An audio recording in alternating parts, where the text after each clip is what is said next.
तो hello learners, welcome back to my YouTube channel commerce and math classes. So आज हम discussion करने वाले हैं जो नई वैकेंसी आई है यूपीएससी के थ्रू उसके बारे में। तो यहाँ पे आपके पास जो है इन्फोर्समेंट ऑफिसर और अकाउंट ऑफिसर की जो है वैकेंसी आई हुई है। ठीक है, उसके बारे में हम बात करेंगे। तो इसके अंदर जो है लगभग आपकी 418 पोस्ट आई हुई है और उसमें से ओबीसी की जो है आप लोगों को पता है 78 है। और यूआर की हम बात करें तो 204 वैकेंसीज है। ईडब्ल्यूएस की हम बात करें तो 51 वैकेंसीज है। और एसटी की बात करें तो 57 और एसटी की 28 वैकेंसीज हमारे पास अवेलेबल है। तो ये वैकेंसीज अवेलेबल है। अगर दूसरी कैटेगरी की हम बात करें, यहाँ पे डबल आपकी वैकेंसीज है। इसके अंदर क्वालिफिकेशन आपको पता है, बैचलर डिग्री चाहिए, आपकी ग्रेजुएशन कंप्लीट होनी चाहिए बस। और सेकंड वैकेंसी की बात करें तो ये हमारे पास 159 वैकेंसीज है, जिसमें से एससी की आपके पास 25 है, एसटी की 12 है और ओबीसी की 38 है, जबकि यूआर की 68 है और ईडब्ल्यूएस की 16 है। पीडब्ल्यूडी के अंदर भी है, जो विकलांग है उनके लिए 08 यानी 8 वैकेंसीज आपके साथ अवेलेबल है। ठीक है, तो ये है post of assistant provident fund commissioner in employees. इसके अंदर ये वैकेंसी है, लेबर एंड एम्प्लॉयमेंट विभाग के अंदर डिपार्टमेंट है ये। ठीक है, इसके अंदर भी आपको एसेंशियल जो क्वालिफिकेशन चाहिए वो आपकी ग्रेजुएशन ही मांगी गई है। डिजायरेबल के अंदर आप लेबर लॉज और पब्लिक एडमिनिस्ट्रेशन का अगर आपके पास डिप्लोमा है तो वो प्रायोरिटी उसके अंदर दी जाएगी, है ना। ठीक है, अब इसकी हम बात करें डेट की तो देखिए 25 तारीख से शुरू है, 25 फरवरी से, और ये लास्ट डेट आपकी आ जाती है 17 मार्च को।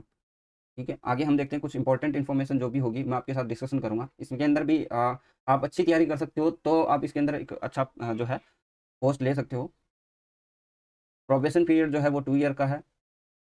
और यहाँ पे इंटरव्यू और आपके पास जो है पेपर होगा। देखिए, पेपर होगा एक, तो उसका जो है 300 मार्क्स का होगा, उसके अंदर से 75% का वेटेज लिया जाएगा। और फिर इंटरव्यू होगा और 100 मार्क्स का होगा वो, और उसका 25% जो है वेटेज लिया जाएगा। यानी पेपर पे ही आपका ज़्यादा इंपॉर्टेंट है, क्योंकि आपको बताएं जो इंटरव्यू होता है उसमें क्वालिफाइंग मार्क्स तो आ ही जाते हैं, तो पेपर का मेन इशू रहता है। पेपर में आप जितना अच्छा करते हो उतना ही बढ़िया होगा।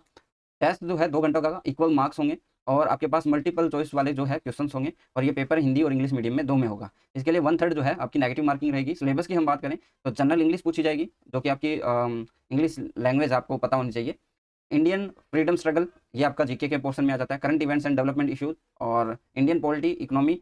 फिर आपका पूछा जाएगा, यहाँ से आपका कॉमर्शियल बैकग्राउंड शुरू हो जाता है, जहाँ पे कॉमर्शियल जो सब्जेक्ट जो है वो आ जाते हैं। जैसे जनरल अकाउंटिंग प्रिंसिपल पूछे जाएंगे, industrial relation and labour laws जो होते हैं वो पूछे जाएंगे। फिर यहाँ पे आपका बेसिक्स है, जनरल साइंस है, कंप्यूटर एप्लीकेशन का नॉलेज है, मेंटल एबिलिटी है, क्वांटिटी ऑप्टीट्यूड है और सोशल सिक्योरिटी इन इंडिया है। तो ये दो पार्ट आप ये मान लीजिए, ऊपर इंग्लिश दी हुई है, तो ये बेसिक पार्ट है, ये सबके एग्जाम्स के अंदर आते ही हैं। लगभग आपके राजस्थान के जूनियर अकाउंटेंट में आप देखोगे, जेविनल जूनियर अकाउंटेंट के अंदर भी देखोगे, तो ये सारी चीज़ें आपके पास मिल जाएगी। ठीक है, यहाँ पे आपके दो जो मेन पॉइंट है जो कॉमर्स से रिलेटेड है, वो जनरल अकाउंटिंग प्रिंसिपल और industrial relation and labour laws आपके जो है पढ़े भी जाते हैं। ये इंटरनेशनल जो इंडस्ट्रियल रिलेशन है इसके अंदर।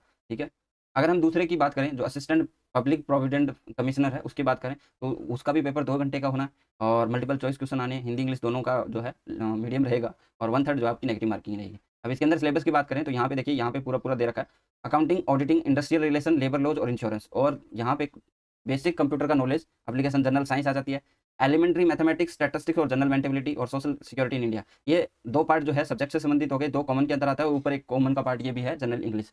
ठीक है, यहाँ पे आपका जीके का पोर्शन शुरू हो जाता है, जैसे Indian culture, heritage, freedom movements, current events, population development and globalisation, governance and constitution of India, present trends in Indian economy. तो ये भी अच्छे पार्ट हैं। ठीक है, तो अगर कोई अच्छे से तैयारी करना चाहे तो कर सकता है, क्योंकि देखिए बड़ी वैकेंसीज के अंदर एक तो एप्लीकेंट कम होते हैं, और ठीक है जेन्युइन एप्लीकेंट होते हैं, तो आपको ऐसा नहीं लगेगा कि आपने तैयारी की तो उसका कुछ फर्क नहीं पड़ेगा ना, बेहतर फर्क पड़ेगा। यूपीएससी का आपको पता है लेवल 75 और 25 जो है आपका वेटेज रहेगा इनमें पेपर में से। और ये आपके जो है सेंटर्स है, अगर हम राजस्थान की बात करें तो यहाँ पे जयपुर, जोधपुर दिख रहा है आपको, और खैर दो ऑप्शन हमारे पास है, दो बड़ी सिटी है, एक उदयपुर आ गया। ठीक है, कोटा तो नहीं है। ठीक है, तो ये इतनी जो है राजस्थान के संदर्भ से आपके पास है ऑप्शंस। बाकी इसमें इंपॉर्टेंट कुछ लगा नहीं मुझे। ठीक है,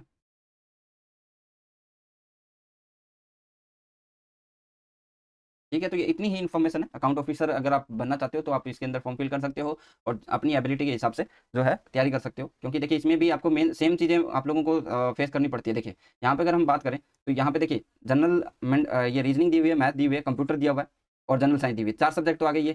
ठीक है, जनरल अकाउंटिंग प्रिंसिपल और जो industrial relation and labour laws, ये 2 सब्जेक्ट आ जाते हैं आपके कॉमर्स से, और एक जनरल ये भी है, इंग्लिश भी इसमें शामिल हो जाती है। तो 5 2 7 सब्जेक्ट तो आपके यहीं के आते हैं। अगर इनके भी अच्छे खासे क्वेश्चन आते हैं तो आप अच्छे से कर पाओगे उसके अंदर। ठीक है, तो आज के लिए बस इतना ही, नेक्स्ट क्लास में मिलते हैं। Thank you, bye, have a nice day.